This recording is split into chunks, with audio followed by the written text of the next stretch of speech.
कई सवाल हैं और कई सवाल इसलिए हैं क्योंकि लोकसभा चुनाव के मद्देनजर जिस तरीके की जर्नलिज्म इस देश के भीतर हो रही है और राजनीति भी जिस तरीके से हर मुद्दे को, जनता से जुड़े हर मुद्दे को हाशिए पर ढकेल रही है लगातार,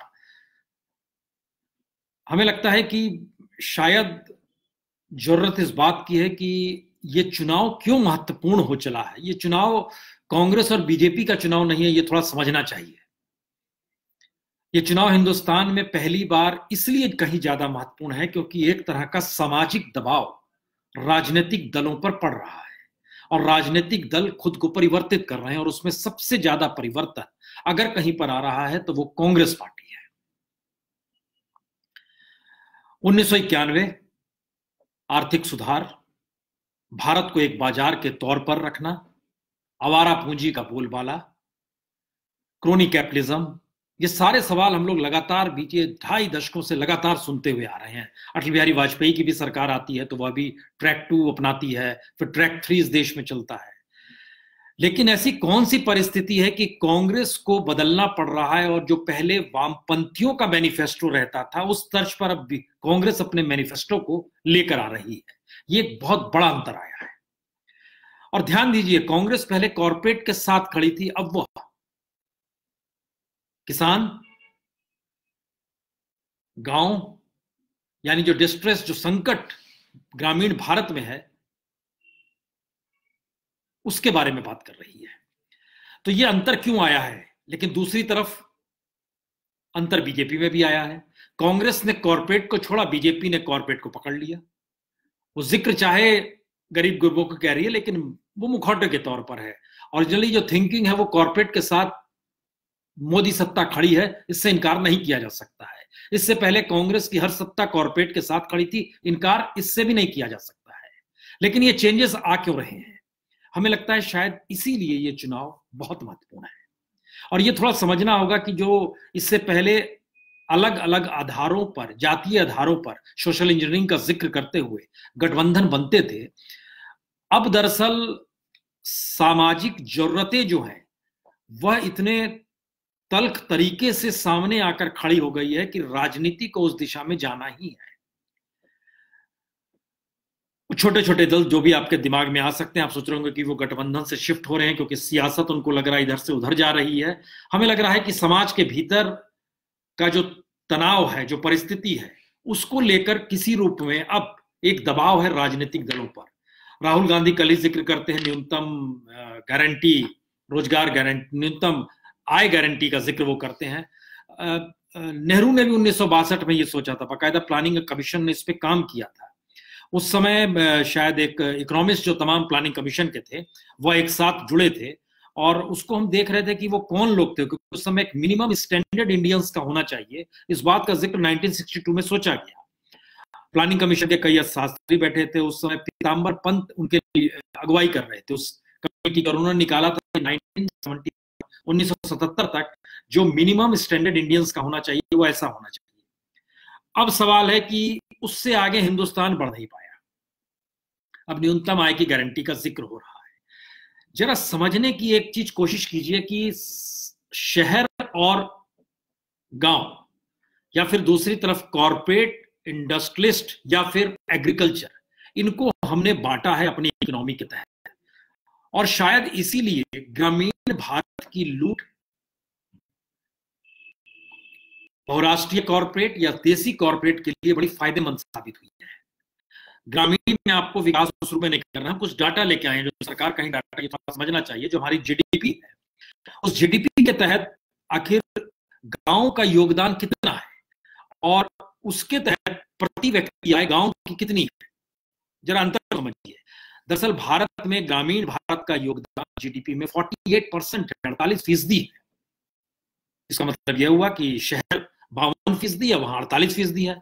और बाकायदा नेशनल अकाउंट स्टैटिस्टिक्स कि जो आंकड़े जारी किए गए थे, अब ये अलग मसला है, आपके दिमाग में आ रहा होगा, उनके अधिकारियों को भी हटा दिया गया और सारे डिपार्टमेंट अब जिस लिहाज से, जो सारे इंस्टीट्यूशंस जिस लिहाज से खत्म किए जाए वो एक कहानी है, वो एक सियासी मसला है। लेकिन देश की परिस्थितियों को समझने की कोशिश कीजिए कि ग्रामीण भारत का योगदान 48% भारतीय जीडीपी में है। इसमें जरा देखना शुरू कीजिए। खेती 96%, पशुधन 95%, खनन 53%, उत्पादन 51%, निर्माण 47%, गोदाम 40%, रियल एस्टेट और उसके जुड़ा हुआ रोजगार 39%, बिजली पानी गैस 33%, व्यापार होटल 28%, प्रशासन और डिफेंस 19%, वित्तीय सेवा 13%। इन सब का जब आप एवरेज निकालेंगे ये और भी बढ़ते चला जाएगा, लेकिन एवरेज निकालिएगा तो ग्रामीण भारत को आप हिंदुस्तान से अलग नहीं कर सकते। लेकिन जो इकोनॉमी अपनाई गई या जिस इकोनॉमी की दिशा में आर्थिक सुधार की दृष्टि से हम लोग बढ़ते चले गए, उसकी वजह से ग्रामीण भारत धीरे धीरे हाशिए पर आता चला गया। वहां कोई हम लोग इंफ्रास्ट्रक्चर डेवलप नहीं कर पाए और ग्रामीण भारत की लूट पर शहरी विकास का मॉडल जाकर टिक गया, जो बाजारवाद को बढ़ावा दे रहा है। और लगातार ग्रामीण और शहरी जीवन में अंतर आने लगा, या फिर गांव की स्थिति इतनी नाजुक हो गई या इतनी नाजुक कर दी गई कि गांव से आदमी शहर आके रोजगार करे तो ही उसका भला हो सकता है, ये मान लिया गया। और वो वहां पर जो कमाता था शहर में, वह उस लिहाज से बड़ा न्यूनतम था, कुछ पैसा बचाता, कुछ गांव में भेज देता। ये ठीक वैसी फिलॉसफी है जैसे भारत में प्रति व्यक्ति अगर आय कम है तो यहाँ का व्यक्ति जब दुबई नौकरी करने चला गया, यानी यूएई चला गया, या दुनिया दूसरे किसी हिस्सों में चला गया, वो रहता वहां पर यहाँ की अनुसार ही है, वहां जो उसको आय हो रही है उसमें से कुछ बचा लेता है, वहां की पर कैपिटा इनकम के लिहाज से उसका जीवन नहीं होता, वो रहने इसी दृष्टि से सोचता है, कुछ पैसा बचा भेजता है। ये पूरी फिलॉसफी है। लेकिन देश के भीतर भी दो देश, ये मॉडल विकास का हमारे यहाँ खड़ा किया गया। सवाल 3 है। पहला, सिर्फ किसानों की दुगनी आय के नारे से क्या ग्रामीणों की गरीबी दूर हो जाएगी? असंभव है। ग्रामीण भारत को ध्यान में रखकर जो नीतियां बनाई ही नहीं गई तो फिर देश गरीब तो होगा ही, बड़ी तादाद वहां पर रहती है, जिसमें एग्रीकल्चर की दिशा में कोई ध्यान नहीं दिया गया। और एग्रीकल्चर अब निकलकर हमारे राजनीति के उस पटल पे आ रहा है जिसके जरिए इस देश में सियासत होनी है, की जा रही है।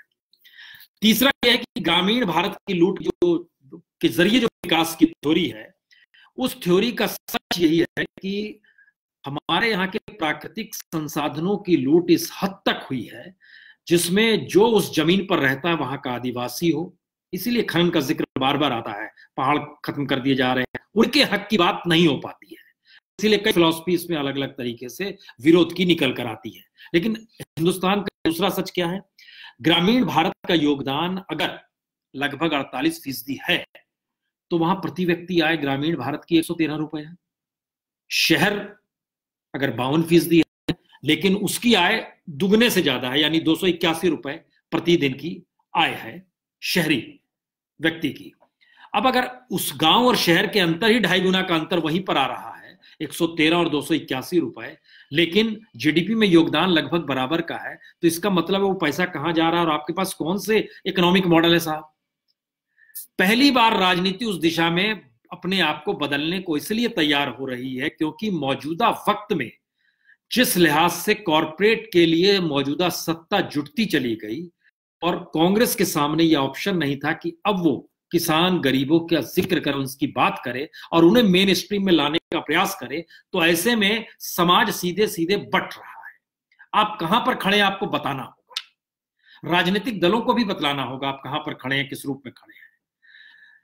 एक जिक्र आया कि बीएसपी की तरफ से कहा गया कि अच्छा ये गरीबी हटाओ सरीखा है, या फिर ये कहा गया अच्छा ये वैसे ही है जैसे अच्छे दिन आएंगे। मसला ये नहीं है, मसला ये है कि इस देश के भीतर सत्ता किसी की भी रही हो, कांग्रेस की हो, बीजेपी की हो, समाजवादी पार्टी की हो, बीएसपी की हो, कोई दल हो, कोई किसी का जिक्र करता हो, लेकिन सामाजिक और आर्थिक दृष्टि से कभी कोई विजन डेवलप किया ही नहीं गया कि समुचित विकास, सही विकास और सबका एक बराबर विकास की थ्योरी को इस देश में लाया जा सके। अब हो क्या रहा है, पहली बार इस चुनाव का फिर हम लौट रहे हैं, महत्व इसलिए है क्योंकि जब आप पॉलिटिकल इक्विलिब्रियम जो होता है उसको पलट रहे हैं तो सामाजिक इक्विलिब्रियम भी कहीं उल्टेगा पुलटेगा। और इसके उलटने पुलटने के मतलब बहुत साफ है। जो फिलॉसफी चली आ रही थी, चाहे वो मुखिया के लेवल पे गांव पे होती हो या दिल्ली में सांसद के लेवल पर होती हो, इन दोनों पर सवाल तो उठेगा। वहां गांव वाला उठाएगा, यहां पर हम लोग उठाएंगे या शहरी आदमी उठाएगा। या जो समझ रहा है इस पूरी फिलॉसफी को कि आप उस लूट में शामिल रहे, जो इकोनॉमी आपको राजनीतिक तौर पर लाभ पहुंचाती जा रही थी और आप अपनी राजनीति को उसके जरिए मजबूत कर रहे थे, अब वो नहीं चलेगा।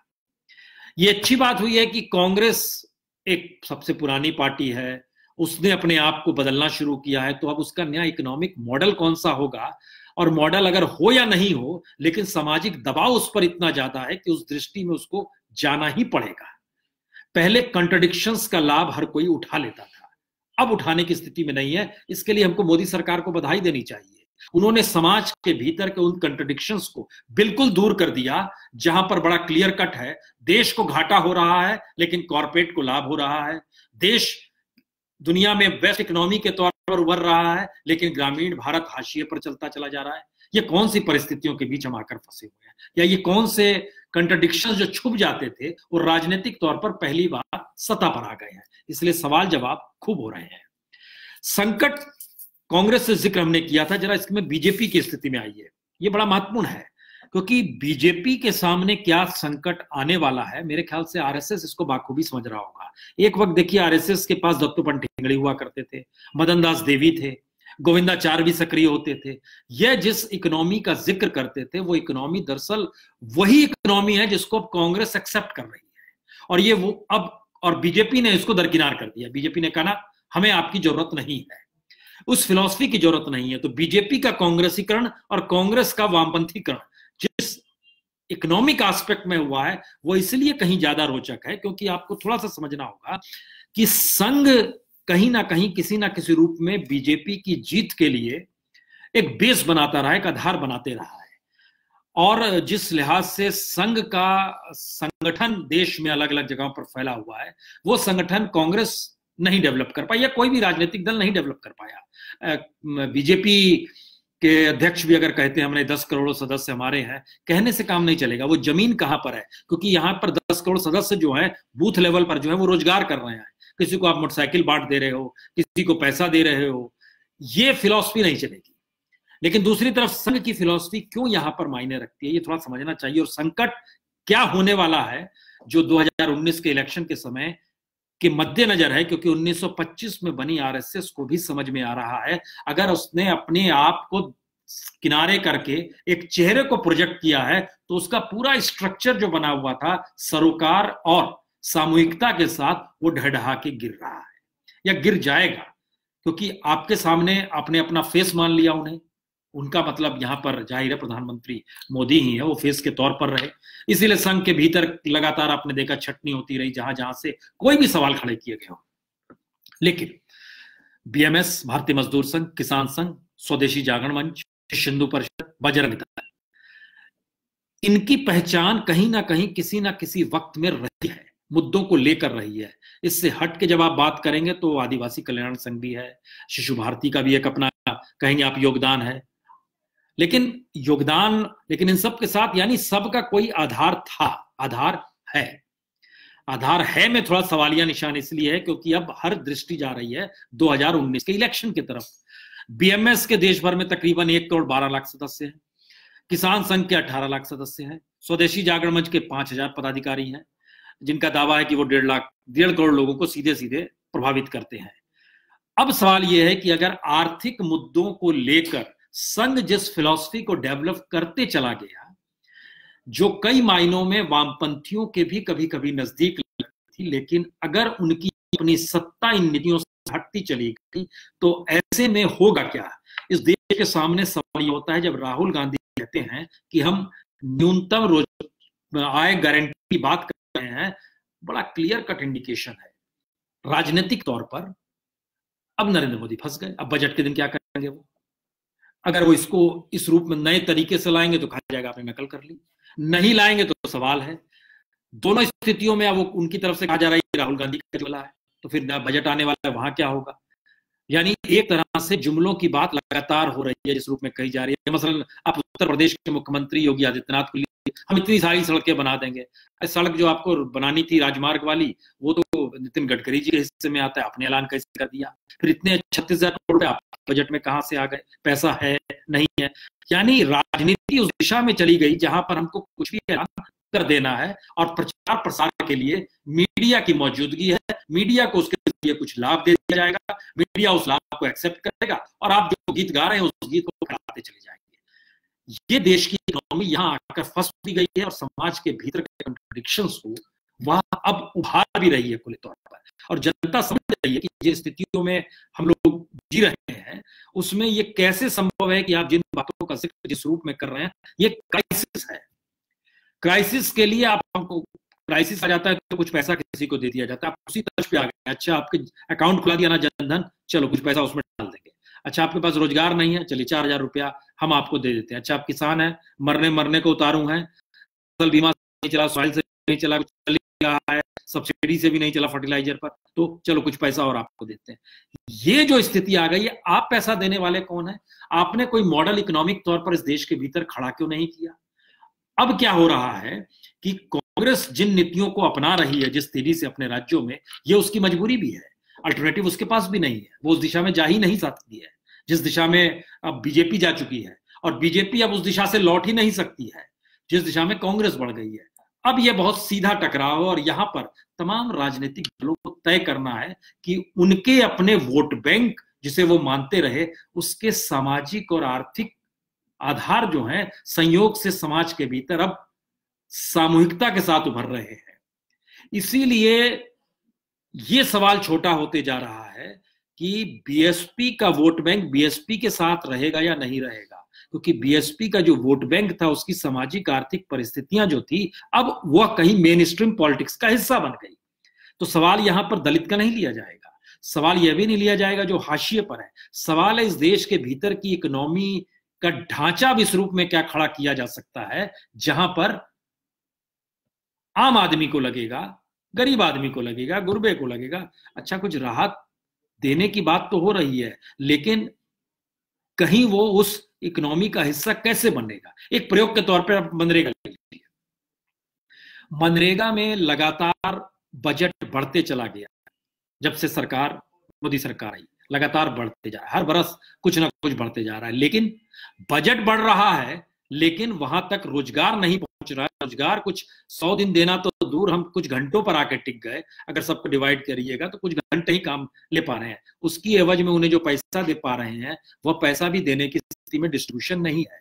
तो हिंदुस्तान में आज नहीं, 1962 में नेहरू का समझ में आ गई थी कि डिस्ट्रीब्यूशन के तरीके हमारे यहाँ या तो राजनीति से प्रभावित हो जाते हैं या फिर डिस्ट्रीब्यूशन ऐसा है जहां पर एक तबका उस डिस्ट्रीब्यूशन को उस तक पहुंचने ही नहीं देता है जहां जिसके लिए वह योजना बनाई गई है। ये एक संकट है। इस राजनीति में पहली बार ये सारी चीजें उभर रही है। जरा इसको वोटिंग पैटर्न से भी जोड़ने की कोशिश कीजिए। देश में लगभग 26 करोड़ 11 लाख ग्रामीण किसान और मजदूर है, 26 करोड़। जरा ध्यान दीजिए 2014 के चुनाव में कितने वोटर थे? लगभग 83 करोड़। बीजेपी को कितने वोट मिले? 17 करोड़ 14 लाख। और ग्रामीण, तो ग्रामीण भारत अगर उठ गया तो सत्ता में जो भी होगा, आज नरेंद्र मोदी हैं कल कोई और होगा, ग्रामीण भारत उस सत्ता को डिगाने की स्थिति में आ सकता है अगर वह उन परिस्थितियों को तोड़ देगा जहां जाति बांटी जा रही है या धर्म के आधार पर स्थितियों को बांट दिया जाता है। अगर वो सामूहिकता के बोध के साथ आकर खड़ा हो गया तो सत्ता को वही काम करना पड़ेगा जो वो उसकी जरूरतें हैं। जरूरतों के साथ एस्पिरेशंस जो होते हैं, ये एस्पिरेशंस कल ही प्रधानमंत्री जब बच्चों से संबोधित कर रहे थे तो बोल रहे थे कि मैं चाहता हूं कि देश में एस्पिरेशंस 125 करोड़ एस्पिरेशंस हो जाए। सवाल है वो एस्पिरेशंस जब सामूहिक तौर पर सामने आकर खड़े हो जाएंगे तो वो इस राजनीति को डिगाने के लिए काफी होंगे। कांग्रेस इसे समझ रही है, इसीलिए जैसे उसके पास जो राज्य आता है वह पैसा तो किसानों को दे दिया। किसान अगर सामूहिक तौर पर सामने आकर खड़ा हो गया तो फिर उसको आप जाति धर्म इन सब स्थितियों में वोट बैंक नहीं बांट सकते हैं। ये एक स्थिति है इस देश के भीतर की, और अगर वोटर के तौर पर ग्रामीण भारत आकर खड़ा हो जाएगा तो खतरे की घंटी किस किस के लिए है? हर किसी के लिए है, या जो पहले समझ जाए उसके लिए अनुकूल परिस्थिति है। इन स्थितियों में कहीं ना कहीं देश 2019 की दिशा में बढ़ रहा है। अब इस राजनीति का एक तीसरा डायमेंशन है। होता क्या है कि राजनीतिक सत्ता कभी भी नहीं समझ पाती है कि वो जिन संकटों से गुजर रही है उन संकटों में उसके लिए रास्ता क्या, उसे बार बार लगता है कि उसको जितनी ताकत मिली हुई है सत्ता के जरिए, उस ताकत का वो जितना ज्यादा इस्तेमाल करे, वही उसके इस्तेमाल करने की परिस्थिति आने वाले वक्त में उसे और मजबूत बना देगी। हम अभी सत्ता में जाहिर है बीजेपी है दिल्ली में, माने केंद्र में, लेकिन हम एक दृष्टि आपके सामने रखते हैं। मसलन शिवराज सिंह चौहान कल तक क्या थे? बड़े ताकतवर नेता थे। वसुंधरा राजे सिंधिया कल तक क्या थी? बहुत ताकतवर थी। रमन सिंह क्या थे? बहुत ताकतवर थे। लंबे समय तक, एक दशक से ज्यादा जिन्होंने सत्ता चलाई। आज उनकी स्थिति क्या है? बीजेपी जो कल तक कद्दावर थे, आज अगर सबसे कमजोर हो गए, तो इसका मतलब क्या है? इसका मतलब यह है कि 2019 के चुनाव के बाद की परिस्थितियां जिस रूप में बनेंगी, उसका इंतजार हो सकता है ये हाशिए पर आए तीनों राज्यों के पूर्व मुख्यमंत्री सोच रहे हो, लेकिन जो ताकतवर है वह अपने अनुकूल परिस्थिति बनाने की दिशा में ही बढ़ेगा। और जब अपने अनुकूल परिस्थितियों को बनाना चाहेगा तो ऐसे में कई गलतियां करेगा, और इन गलतियों का आधार राजनीतिक तौर पर आकलन होगा, किया जाएगा। लेकिन हमारी चिंता या हम लोगों की चिंता इससे हटकर इसलिए है क्योंकि बार बार आ रहा है कि आज अमेरिकी रिपोर्ट आई है, अमेरिकी रिपोर्ट में इस बात का जिक्र किया गया है कि भारत में हो सकता है कि कम्युनल वायलेंस इलेक्शन से ठीक पहले शुरू हो जाए। वो अमेरिकी कंपनी और अमेरिकी गवर्नमेंट के साथ उसके ताल्लुकात हैं, उनकी तरफ से बात आई है। मेरे ख्याल से भारत अब इससे आगे निकल चुका है। वो इन परिस्थितियों में फंसेगा नहीं और फंसाया भी नहीं जा सकता है जिसमें कल तक जो, क्योंकि हम लोग अब जिस सूचना तंत्र के आश्रय चीजों को देख समझ रहे हैं, हमें लगता है कि आज हम आपसे ये डिस्कशन कर रहे हैं तो ये कोई ऐसी बात नहीं है जिसको गांव की पंचायत या गांव के किसी छोर पर बैठा, खटिया पर बैठा व्यक्ति इन बातों का जिक्र ना कर रहा हो, वो जरूर कर रहा होगा। यही सूचना तंत्र की ताकत है। और हमें लगता है कि शायद इसीलिए उन्हें उन सच से अवगत कराना जरूरी है कि जब आप गांव से निकलकर दिल्ली तक पहुंचेंगे तो आपको निराशा हाथ लगेगी। आप किसी ग्लैमर और चकाचौंध को सोचकर दिल्ली की तरफ बढ़ते चले आ रहे हैं, लेकिन यहां कहीं ज्यादा निराशा आपको हाथ लगेगी, क्योंकि यहां की जो परिस्थितियां हैं वह लूट तंत्र का सबसे बेहतरीन मॉडल के तौर पर आपके सामने होगा। ये लूट तंत्र धीरे धीरे गांव तक जाता है तो वो कम नजर आता है, क्योंकि वहां पर प्रति व्यक्ति आय या जिंदगी जीने के तरीके वो एक सामूहिकता के बोध के साथ होते हैं। ऐसा नहीं हो सकता है कि जो वहां का मुखिया है उसकी तो बड़ी कोठी है, इमारत है, और जो गांव में रहने वाले लोग हैं वो घास फूस में है। ऐसे बहुत कम मिलेंगे। मुखिया भी अब समझ चुका है कि किन परिस्थिति में रहना है, लेकिन दिल्ली में ऐसा नहीं मिलेगा। लुटियंस जोन में आप चले जाइए, लुटियंस जोन में आपको देखकर लगेगा कि ये जब वापस अपनी कॉन्स्टिट्यूएंसी में लौटते होंगे, लुटियंस जोन में जो मंत्री संतरी ताकतवर लोग रहते हैं, तो इनकी अपनी कॉन्स्टिट्यूएंसी की सामाजिक आर्थिक परिस्थितियां क्या इस बात की इजाजत इनको देती है कि लुटियंस दिल्ली में रहने के लिए इनके घर के चारों तरफ का पूरा इंफ्रास्ट्रक्चर जो है बड़ा शानदार हो, शानदार सड़क हो, हवा हो, पेड़ हो, पानी हो, सब कुछ इनको सुविधा के साथ उपलब्ध है, लेकिन ये अपने ही इलाके में, अपनी ही कॉन्स्टिट्यूएंसी में उन चीजों को डेवलप करते ही नहीं है, बल्कि वो उनके मुद्दे ही नहीं होते हैं। तो आप लोग समझ रहे हैं धीरे धीरे परिस्थितियां ये आ रही हैं। तो ये चुनाव उस सामाजिक दबाव के जरिए राजनीति को बदलने की दिशा में लिए जा रहा है। इस चुनाव का एक खास महत्व, इसमें मसला सिर्फ कांग्रेस भी राहुल मोदी वालों का नहीं है। ये होगा क्योंकि हमारे सामने अभी वैकल्पिक तौर पर कोई ऑप्शन निकल कर नहीं आ रहा है कि क्या डिजाइन किस रूप में किया जाए जिसमें चेहरों के आश्रय सियासत कम से कम हो, राजनीतिक दलों से इतर दबाव समूह अपने तौर पर काम करने लगे। ये सारी चीजें धीरे धीरे हमें लगता है ये डेवलप होगी, और इसीलिए ये राजनीति अपने आप को बदलने को तैयार हो रही है। अगर राजनीति अपने आप को बदलने को तैयार हो रही है तो इसका मतलब ये है कि आपके मुद्दे सतह पर आने को बिल्कुल तैयार खड़े हैं।